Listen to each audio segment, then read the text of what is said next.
Welcome to the Forgotten Crimes, where we unravel the most disturbing and sinister stories from the world of true crime.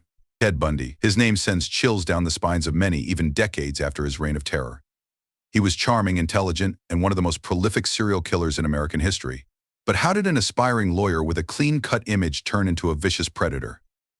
In today's video, we're diving deep into the disturbing life of Ted Bundy, from his dark past to his capture, trial, and eventual execution. Let's uncover the twisted story of a man who fooled almost everyone around him. Theodore Robert Bundy was born on November 24, 1946, in Burlington, Vermont. Raised initially by his grandparents, Bundy grew up believing that his mother was his sister, a secret that haunted him as he matured. His childhood seemed relatively ordinary on the surface, though some reports suggest he exhibited early signs of troubling behavior, including cruelty to animals and a fascination with violence.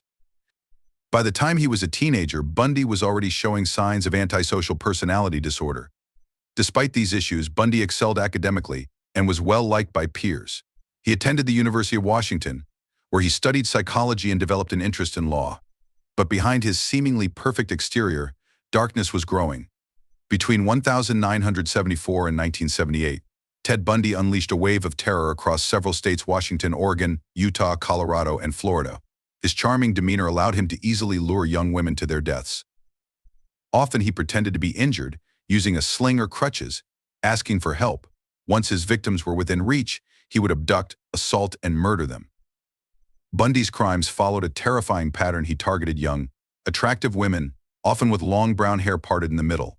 He would lure them into his Volkswagen Beetle, incapacitate them, and commit unspeakable acts.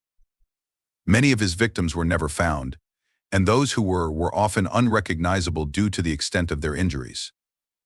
Despite his growing list of victims, Bundy managed to evade law enforcement for years. He was finally arrested in Utah in 1975, after a routine traffic stop led to the discovery of suspicious items in his car: handcuffs, a crowbar, and other tools. However, Bundy wasn't behind bars for long. In a shocking twist, Bundy escaped custody not once but twice. First, he jumped out of a courthouse window in 1977 and disappeared for several days before being recaptured. Then in December of the same year, Bundy sawed a hole in the ceiling of his jail cell and escaped once again, this time making his way to Florida. It was in Florida where Bundy committed some of his most brutal attacks. On January 15, 1978, Bundy broke into the Chi Omega sorority house at Florida State University, brutally attacking 4 women, killing 2 of them. Just a few weeks later, Bundy kidnapped and murdered 12-year-old Kimberly Leach. By 1978, Bundy's luck had run out. He was finally arrested for the last time in Florida and charged with the Chi Omega murders. His trial became a media sensation, partly because Bundy chose to represent himself in court. His narcissism was on full display as he cross-examined witnesses and played to the cameras, knowing the nation was watching.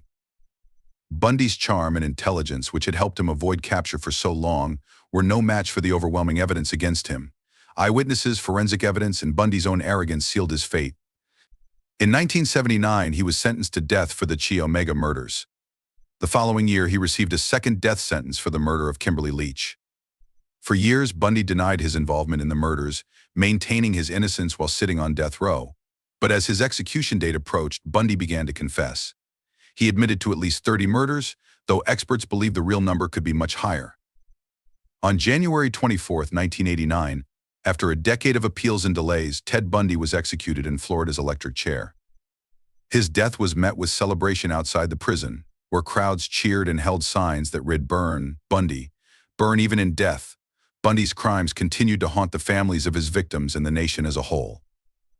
Ted Bundy was more than just a serial killer. He was a manipulative, charismatic predator who weaponized his charm to destroy countless lives. His story serves as a terrifying reminder that evil often hides in plain sight. Though he's gone, the pain he caused endures, and his case remains one of the darkest chapters in American criminal history. If you found this video informative, make sure to like, comment, and subscribe for more deep dives into the world's most chilling true crime stories. Stay safe and remember to always be aware of the darkness that can lurk behind the most unsuspecting faces.